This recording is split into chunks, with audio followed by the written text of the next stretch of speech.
Hai alguén por aí que non se enterou de que o mundo está parado? Bueno, parado, sí, daquela maneira, pero unha parte importante do mundo está parada. Pero creo que debe de haber alguén que non se enterou. Porque, a ver, de repente estamos confinados na casa, non? Entonces había xente que tiña traballos e tal, e agora está na casa. E había xente que iba á escola e agora está na casa. E había xente que iba a centros de día e agora está na casa. E logo había xente que preparaba oposicións. Que diste, esa xente non lle cambiou a vida, porque total, xa estaba na casa encerrada. Realmente, sí e non. É dicir, estaba na casa encerrada, pero podía ir á biblioteca, podía ir a facer fotocopias, podía ir a unha serie de sitios que lle axudan na súa labor. Ou podía ir a preparar cousas para a proba técnica, non? Porque as exposicións tamén hai formación profesional. E se ti vas a ir por exemplo, imagínate que eu fora para profesora de peluquería, teño que facer unha cousa práctica tamén, e para eso necesito material, non? Entonces, ahora mesmo non tería como conseguilo. Non podería ir estudiar nin de día nin de noite á biblioteca porque está cerrada, nin siquiera a consultar cousas. Estou na casa, pero pode ser que na miña casa teña internet de banda ancha, pero pode ser que non, que resulta que o internet falle e como ahora está todo o mundo chupando del, pois ainda falle máis.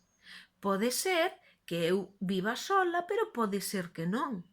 Pode ser que eu viva, por exemplo, cunha persoa dependente á que xa non podo levar ao centro de día porque está cerrado e teño que coidar na casa.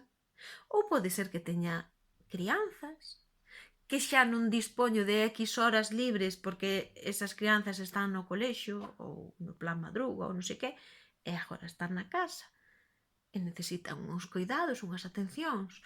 Polo tanto, sí, haberá quen viva casi igual e haberá quen non. Porque se ademais ao mellor vives alá arriba en Fragas e se che acaba a tinta da impresora, no caso de que a teñas, porque eu hasta hai pouco non a tiña, pero no caso de que a teñas, non tes ao mellor onde ir a comprala, e ao mellor tes que comprala por internet, ao mellor tardache tempo. A ver, hai complicacións. E hai xente que non está podendo dedicar o tempo que dedicaba a prepararse como se hai que preparar. Por qué? Porque non quere? No, porque hai unha pandemia. É unha cosa que non eliges, non? Como... Entonces estamos sendo moi permisivos e moi comprensivos con todas as cousas, pero esta xente resulta que se vai a ter que presentar a un examen sin estar en condicións para preparalo.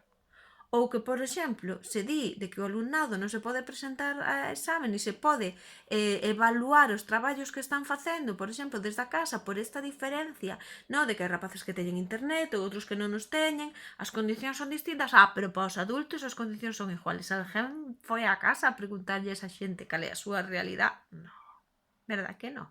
Bueno, pois o único que viña a decir aquí é que eu opóñome a esta OPO.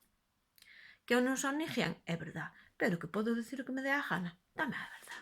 Ala, que vai a ben, que boa falta fai.